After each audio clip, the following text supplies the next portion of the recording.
Varicose veins కి సరైన చికిత్స కోసం సంప్రదించండి ఎవిస్ హాస్పిటల్.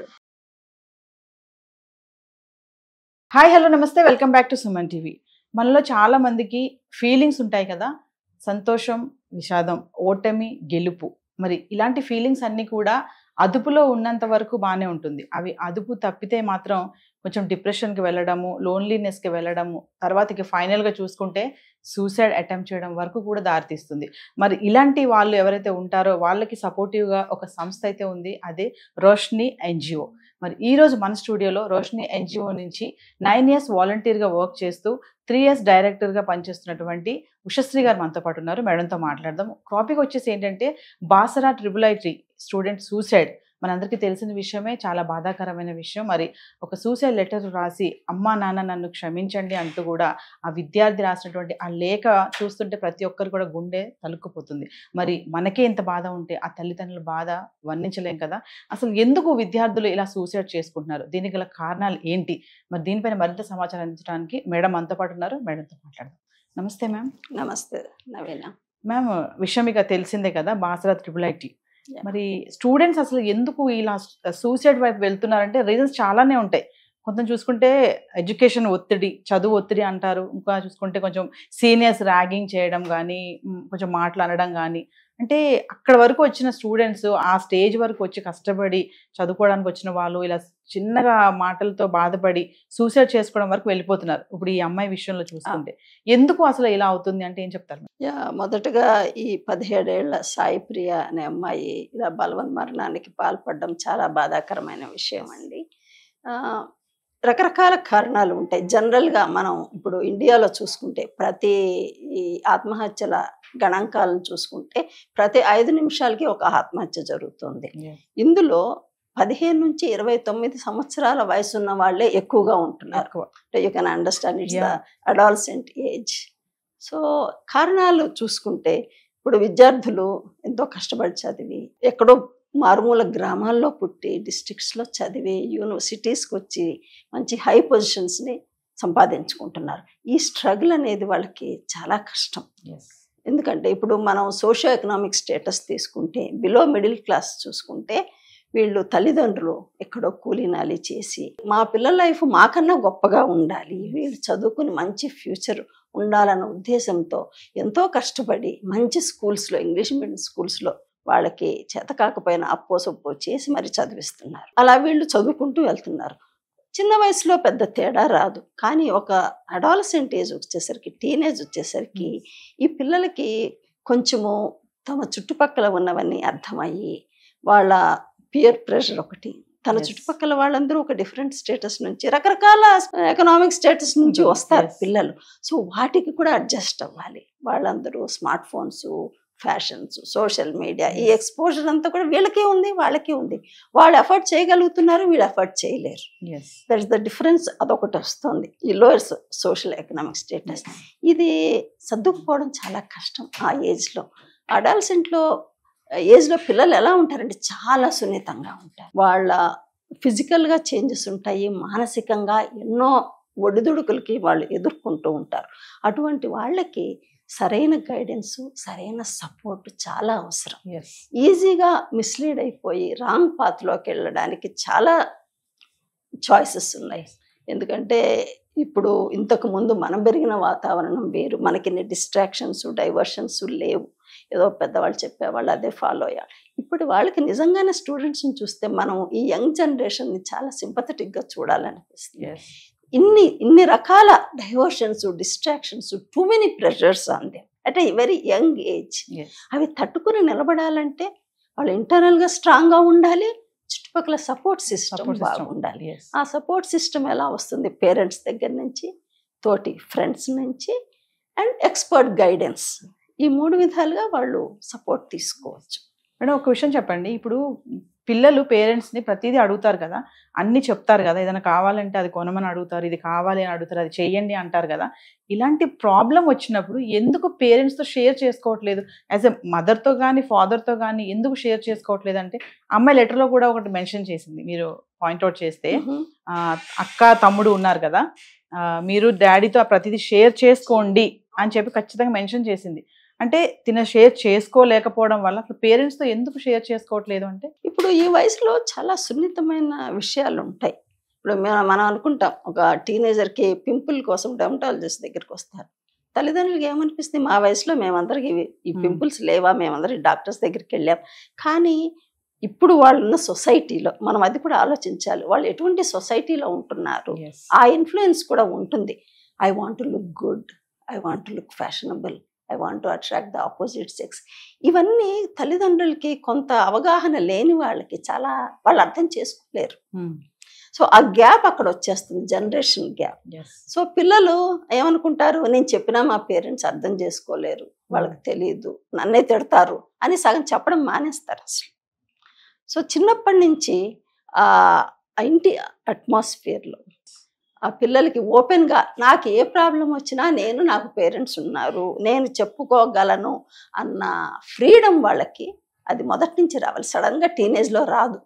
వాళ్ళు ఆల్రెడీ ఒక ఫ్రేమ్ చేసుకుంటారు ఒక ఉద్దేశాలు. సో చిన్నప్పటి నుంచి పేరెంట్స్ బాధ్యత కూడా. ఇటువంటి అట్మాస్ఫియర్ను మనం ఇంటిలో క్రియేట్ చేయగలిగితే చాలా మటుకు సమస్యలు తగ్గుతాయని. అంటే మేడం కొంతమంది విలేజ్ బ్యాక్గ్రౌండ్ నుంచి కూడా వస్తారు కదా స్టూడెంట్స్, అమ్మాయిలే కానీ అబ్బాయిలే కానీ. అంటే ఇక్కడ సిటీకి వచ్చాక ఆ వాతావరణానికి వీళ్ళు అడిక్ట్ అవ్వలేక, ఆ ఛాలెంజెస్తో వీళ్ళు సెట్ అవ్వక కూడా ఇట్లా అంటే సున్నిత మనస్కులు అనొచ్చా ఇలా సూసైడ్ చేసుకునే వాళ్ళని? సున్నిత మనస్కులు కూడా ఉంటారు. అదే కొంతమంది చిన్నప్పటి నుంచి కొంచెం అన్నిటికీ ఎక్స్పోజ్ అయ్యి చేసిన వాళ్ళు కొంత హ్యాండిల్ చేసుకోగలరు.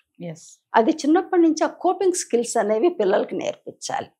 మన తల్లిదండ్రులు ఏమనుకుంటాము, మనం కష్టపడుతున్నాం కదా, పిల్లలకి అన్నీ సుఖంగానే జరగాలి, ఎటువంటి ట్రబుల్స్ రాకూడదు, వాళ్ళు అనుభవించిన కష్టాలు కూడా పిల్లలతో షేర్ చేసుకోరు. కానీ ఒక విధంగా చూస్తే అది షేర్ చేసుకోవడం మంచిది. ఎందుకంటే వాళ్ళు కూడా వింటారు పిల్లలు, నా తల్లిదండ్రులు ఇన్ని కష్టాలు ఫేస్ చేసి but still they are surviving, they are facing the world, they are working, they are bringing up children. So నేను కూడా ఇలాగే ఉండాలి, ఏ సమస్యలు వచ్చినా కూడా నేను కూడా ధైర్యంగా ఎదుర్కొనే శక్తి నాలో ఉంది అనేది వాళ్ళు చిన్నప్పటి నుంచి వాళ్ళు అబ్జర్వ్ చేస్తారు.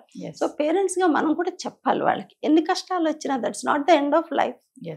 లైఫ్ అన్నాక కష్ట సుఖాలు ఒడిదుడుకులు అన్ని మామూలే అన్నది వాళ్ళకి పిల్లలకి మనం నేర్పించగలిగితే ఆ కోపింగ్ స్కిల్స్ చిన్నప్పటి నుంచే వస్తాయి. ఒక సమస్యని ఫేస్ చేసినప్పుడు దీన్ని నేను ఎలా హ్యాండిల్ చేసుకోవాలి అన్న ఆలోచన వస్తుంది. అంతేగాని భయంగా నా వల్ల కాదు, ఇది నాకే ఎందుకు వచ్చింది అన్న క్వశ్చన్లోకి వెళ్ళిపోతే వాళ్ళు పరిష్కార దిశగా ఆలోచించలేరు. సో ఈ కోపింగ్ స్కిల్స్ అన్నవి చిన్నప్పటి నుంచి నేర్పించాలి. ప్లస్ మీరు అన్నట్లుగా రూరల్ బ్యాక్గ్రౌండ్ నుంచి వచ్చి అర్బన్ బ్యాక్గ్రౌండ్లోకి వచ్చిన వాళ్ళు చాలా ఛాలెంజెస్ ఫేస్ చేస్తారు. ఎస్పెషల్లీ ఫ్రెండ్స్ జనరల్గా గ్రూపిజం అనేది ఉంటుంది. వాళ్ళు తొందరగా బయట వాళ్ళని యాక్సెప్ట్ చేయరు. They should be according to their criteria, then only they will accept. So అది ఆ ప్రభావం చాలా వీళ్ళ మానసిక ఆందోళన కలుగజేస్తుంది పిల్లలకి. అటు ఒకవైపు అకాడమిక్ ప్రెషర్, లాంగ్వేజ్ ఇష్యూస్, వాళ్ళు రీజనల్ లాంగ్వేజెస్లో చదువుకుంటారు, ఇక్కడికి వస్తే ఇంగ్లీష్ లాంగ్వేజ్. సో అది కూడా అన్కంఫర్టబుల్ వాళ్ళకి. So academic pressure, peer pressure, and ఇంకోటి అంటే నా పేరెంట్స్ నన్ను ఎంతో కష్టపడి చదివించారే, నేను ఇక్కడ వాళ్ళ ఎక్స్పెక్టేషన్స్కి మీట్ అవుతున్నానా లేదా, ఆ ప్రెషర్ కూడా చాలా ఉంటుంది పిల్లలకి. నేను వాళ్ళని డిసప్పాయింట్ చేస్తున్నానా, I'm I doing the right thing, వాళ్ళకి తగ్గట్టుగా నేను ఉంటున్నానా, నేను చదవగలనా, ఈ సొసైటీలో నేను సర్వైవ్ అవ్వగలనా, ఇలా రకరకాల ప్రెషర్స్ ఉంటాయండి. అంటే ఇప్పుడు ఒక విషయం madam, either good or bad, పిల్లలు కానీ పేరెంట్స్ కానీ ఇప్పుడు అమ్మాయి లెటర్లో రాసింది కదా, నా మొబైల్ చూడకండి, చూస్తే కనుక మీరు నన్ను చంపాలంత కోపం వస్తుంది మీకు చూస్తే గనక అంది. అంటే ఒక మాట మేడం, ఇప్పుడు నిజంగా చంపాలంత కోపం వచ్చే ఇష్యూ అందులో ఉన్నా కూడా పేరెంట్స్ దాన్ని యాక్సెప్ట్ చేయలేరా? తన కూతురే కదా. అంటే ఆ అండర్స్టాండింగ్, ఆ కోఆర్డినేషన్ అనేది పిల్లలకి పేరెంట్స్కి బాండింగ్ ఎలా ఉంటుంది అసలు? సరే జరిగిపోయింది, మనం తిరిగి తీసుకురాలేము. అంటే అలా ఉన్నటువంటి పేరెంట్స్కే కానీ అలా ఉన్నటువంటి స్టూడెంట్స్కే కానీ రేపు పొద్దున అలాంటి ఫ్యూచర్ అనే సమస్య ఎదురవుతే నా తల్లిదండ్రులతో నేను షేర్ చేసుకోవాలి, అది ఎలాంటిదైనా సరే, అంటే ఇంకా సిగ్గు విడిచేదైనా సరే నేను చెప్పుకోవాలి, అది వాళ్ళు యాక్సెప్ట్ చేయగలుగుతారు అనే కాన్ఫిడెన్స్ స్టూడెంట్కి ఎప్పుడు వస్తుంది, అదే పిల్లవాడికి ఎప్పుడు వస్తుంది, పిల్లవాడికి కానీ అమ్మాయికి కానీ, ఇటు పేరెంట్స్ కూడా దాన్ని యాక్సెప్ట్ చేయగల మనసు వాళ్ళకి ఎప్పుడు వస్తుంది? సో ఇద్దరిలోనూ మార్పు ఉండాలండి. సో పిల్లలకి ఆ కాన్ఫిడెన్స్ ఎప్పుడు వస్తుంది అంటే అది చిన్నప్పటి నుంచి వాళ్ళ పేరెంట్స్ వాళ్ళు ఇచ్చే freedom, at the same time నీకు ఏదొచ్చినా మేమున్నాము అన్న భరోసా ఇచ్చేది ఉండాలి. పేరెంట్సే కాకుండా రిలేటివ్స్ ఎవరైనా కావచ్చు, వాళ్ళకి కొంతమంది మీద నమ్మకం అనేది ఉండాలి. నేను వీళ్ళతో ఏదైనా చెప్పుకోవచ్చు, ఏదైనా చెయ్యొచ్చు, నాకు వీళ్ళు జడ్జి చేయరు, నాకు హెల్ప్ దొరుకుతుంది అన్న నమ్మకం ఎవరి దగ్గర నుంచైనా వాళ్ళకి పేరెంట్స్ వల్లనే రావాలని కాదు. పేరెంట్స్ అయితే ideal situation, but if not them ఎవరైనా కావచ్చు. అలా ఆ ఫ్రీడము వాళ్ళకి సోర్సెస్ ఉన్నాయనుకోండి, నేను పలానా వాళ్ళ దగ్గరికి వెళ్ళి మాట్లాడు తప్పకుండా వాళ్ళు షేర్ చేసుకుంటారు. వాళ్ళు దాని నుంచి బయటకు రావడానికి ఈజీగా ఉంటుంది. అలా లేనప్పుడు నా తల్లిదండ్రులే చెప్పాలి, నా ఫ్రెండ్స్తోనే చెప్పాలి, లేదా నా సిబ్లింగ్స్తోనే చెప్పాలనుకున్నప్పుడు వీళ్ళు చేసిన పనిని బట్టి కొంత హెజిటేషన్ వస్తుంది. వాళ్ళ దృష్టి అంటే ఒక హై ఎక్స్పెక్టేషన్, ఒక ఇంప్రెషన్ అనేది ఉంటుంది ఒక అమ్మాయికి కానీ అబ్బాయికి కానీ. ఆ ఇంప్రెషన్ లోగా అయిపోతుంది. వాళ్ళు ఏమనుకుంటారు నా గురించి, వాళ్ళు ఇంకెవరితోనో చెప్తారేమో, నలుగురు ఏమనుకుంటారు అన్నది చాలా బాధగా ఉంటుంది వాళ్ళకి. చాలా ఒత్తిడి, మానసిక ఒత్తిడి, ఇది చిన్నది కొంచెం కాదు, ఇది చాలా మానసిక ఒత్తిడికి లోనవుతారు. రకరకాల ఆలోచనలు, ఏం చేయాలి, ఒంటరితనం, ఎవరితోనూ చెప్పుకోలేరు, అలాగని లోపల పెట్టుకుని నార్మల్గాను ఉండను లేరు. సో ఇటువంటి స్థితిలోనే ఆత్మహత్య ఆలోచనలు మొదలవుతాయి. నిస్సహాయ స్థితి ఇది. మేడం ఇమీడియట్లీ అలాంటి ఆలోచన మనకు వస్తుంది అన్నప్పుడు మనకి ఇమీడియట్లీ మనం ఏం చేయాలంటారు? వస్తుంది, నాకు సూసైడ్ చేసుకోవాలని ఆలోచన వస్తుంది, నేను ఇప్పుడు ఏదో ఒకటి చేసేసుకోవాలి అని ఉన్నప్పుడు ఇమీడియట్లీ మనం ఏం చేయొచ్చు? దాని నుంచి డైవర్ట్ అవ్వాలి అంటే కొన్ని రకాలుగా ఉంటాయండి. ఆత్మహత్య ఆలోచనలు మొదలవుతున్నాయి అని మనకి పిల్లలకి తెలిసినప్పుడు వెంటనే వాళ్ళు సహాయం తీసుకోవాలి, అది ఇగ్నోర్ చేయకూడదు. ఏదోలే ఈరోజు ఇట్లుంది, రేపు బాగానే ఉంటాలే అని అనుకోకూడదు. వెంటనే వాళ్ళు బయట హెల్ప్, ఇప్పుడు ఇంట్లో నీకు హెల్ప్ లేదనుకోండి, తల్లిదండ్రులతో చెప్పుకోలేవు, ఫ్రెండ్స్తోనూ చెప్పుకోలేవు, బయట బోల్డని ఎన్జిఓలు ఉన్నాయి, హెల్ప్ లైన్స్ ఉన్నాయి. అండ్ స్టూడెంట్స్కి సోషల్ మీడియా అంతా చాలా బాగా తెలుసు. సూసైడ్ ప్రివెన్షన్ హెల్ప్ లైన్స్ అంటే బోల్డని వస్తాయి. ఎవరితో, ఇది ఈజ్ అన్ అనానిమస్ కాల్, నీ డీటెయిల్స్ అడగరు, నీ పేరు అడగరు, నీ వయసు అడగరు. You can just talk to them. Psychologist or available, counselling తీసుకోవచ్చు, ఎన్నో ఆప్షన్స్ ఉన్నాయి. సో వాళ్ళకి అది ఆ ఆప్షన్స్ని కన్సిడర్ చేస్తే డెఫినెట్గా వాళ్ళకి పరిష్కారం దొరుకుతుంది. పరిష్కారం లేని సమస్య అంటూ ఉండదు. మేడం ఫైనల్గా పేరెంట్స్కే కానీ ఇటు పిల్లలకే కానీ, ముఖ్యంగా పేరెంట్స్కే చెప్పాలనుకుంటున్నాను నేనైతే. ఫైనల్గా పేరెంట్స్కి ఈ ఇన్సిడెంట్ నుంచి, అంటే ఇక్కడతో ఆగిపోతుందని మనం అనలేము, ఇలాంటి జరుగుతూనే ఉన్నాయి. మరి ఏం నేర్చుకుంటున్నారు పేరెంట్సే కానీ పిల్లలే కానీ? ఓవరాల్గా మీరు ఏం చెప్తారు అలాంటి పేరెంట్స్కి? పిల్లలతో షేరింగ్ అనేది ఎలా ఉండాలి, ఆ బాండింగ్ అనేది ఎలా ఉండాలి అంటే ఫైనల్గా ఏం చెప్తారు? పేరెంట్స్ని నేను చెప్పాలనుకున్నది ఏంటంటే, పిల్లలతో మంచి అనుబంధ బాంధవ్యం ఉండాలండి. ఏదో కన్నామో చేసామనే కాకుండా ఇదొక బాధ్యత, అదొక పేరెంటింగ్ అనేది ఒక art. It's not that difficult, but only మనం ఇంట్రెస్ట్ తీసుకుని నా పిల్లలు నాకు చాలా ముఖ్యము, నేను వీళ్ళని ఎలా పైకి తీసుకురావాలి, వీళ్ళకి ఏదైనా ప్రాబ్లమ్స్ వస్తే నేను ఎలా సపోర్టివ్గా ఉంటాను. అండ్ పేరెంట్స్ దృక్పథం కూడా కొంత మారాలి. వాళ్ళు పెరిగిన వాతావరణము, బతికిన వాతావరణము డిఫరెంట్. మొత్తం సొసైటీ, సమాజం అనండి, అన్నీ మారాయి, కుటుంబ వ్యవస్థే మారిపోయింది, న్యూక్లియర్ ఫ్యామిలీస్ వచ్చాయి. సో పిల్లలకి అవుట్లెట్స్ ఏమున్నాయి, మనమే అవుట్లెట్గా ఉంటే అది సేఫ్ కదా. నా దగ్గరే తను ప్రాబ్లమ్ షేర్ చేసుకున్నంత ఇది ఇంకో కంఫర్ట్ ఇంకోటి ఉండదు. కాబట్టి నా దగ్గర నేను ఎలా మారాలి, నేను ఏ విధంగా నా పిల్లలతో బిహేవ్ చేయాలి, వాళ్ళకి ఎలా నచ్చ చెప్పాలి, ఎలా మాట్లాడాలి అని పేరెంట్స్ కూడా కొంత మారాలి. పిల్లలు నివసిస్తున్న సమాజం వేరు, వాళ్ళ ఛాలెంజెస్ వేరు. పేరెంట్స్గా మనం అన్నీ అర్థం చేసుకోలేము. మనకు అర్థం కానప్పుడు, మనకు ఆ స్కిల్స్, వాళ్ళని హ్యాండిల్ చేసే స్కిల్స్ లేనప్పుడు తప్పకుండా బయట హెల్ప్ తీసుకోవాలి. Seek help, there is help available.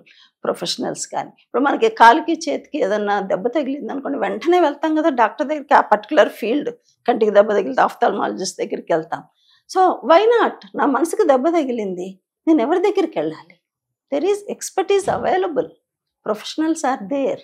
So we need to seek help, both children and parents, they need help అండి. అంటే వాళ్ళు సమస్యను పరిష్కరించుకోలేనప్పుడు తప్పకుండా బయట హెల్ప్ తీసుకోవాలని నేను విద్యార్థులకి చెప్తున్నాను, పేరెంట్స్కి కూడా నేను చెప్తున్నాను. Thank you ma'am. నమస్తే.